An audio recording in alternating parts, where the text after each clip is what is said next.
Yeah, hi, I'm John Mullins and I'm a director of the IBM Corporation. I run a particular division that's relevant to retailers that we call Watson Customer Engagement. And that division's really focused on the front end of digital disruption and new technologies that apply in the retail sector. Okay.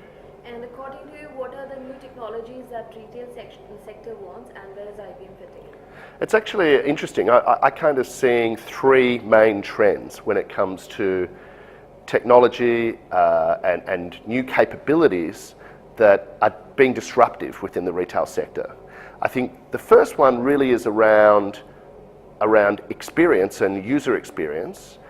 Not just in the past, we spoke a lot about personalization, which was, how do I create groups of individuals and amend messages that are relevant to a group that you may be a member of.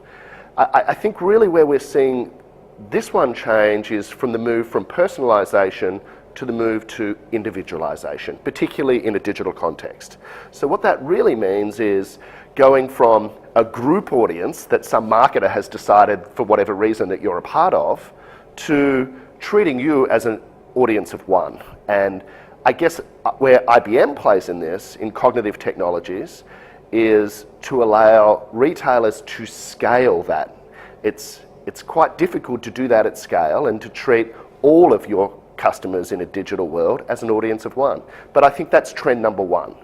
Trend number two, I think, is that the world is radically changing in digital and online capabilities. I think where we are today, it'll be very different in 12 months' time. And really to break this one into three of how is the world changing in digital retail over the next 12 months, the first of those would be mobile. So obviously the mobile experience in India is very prevalent. In fact, it's the online experience. I think looking at mobile payments and looking at mobile commerce, I mean, these things are ubiquitous in the India market. So there's still over 40% of major e-commerce sites are not optimized for a mobile experience. I think there's a huge amount of work that can be done in optimizing for mobile and delivering to the relevant device for the India market. I think the second piece to this within what's going to change in the next 12 months, I think is we're hearing a lot about virtual reality and augmented reality.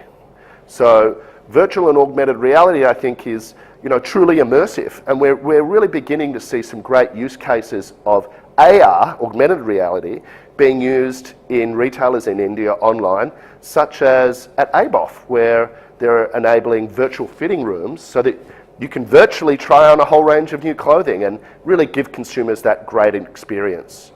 So I think the third piece is really around cognitive systems. And this is where IBM really does come into play with the huge investments that we've made in artificial intelligence, natural language processing around our Watson platform for cognitive capabilities. And I think that for retailers, what we're seeing is what Watson allows is to make sense of huge amounts of data and to reason and learn from those so that individualization and a richness of consumer experience can be delivered at scale. So in summary, I think they're really the three key things is around individualizing, not just personalizing in the digital world. It's also around mobile, cognitive, virtual reality and augmented reality. And if there was one more that I think is a personal pet of mine, I think the bridge between the digital world and the physical world. In other words, putting in place the sort of analytics and richness of service that we're delivered online and transforming that and putting it in the hands of store assistants in the physical stores. So I think they're the trends that are relevant for India, and it's great to be part of the Indian Retail Congress event.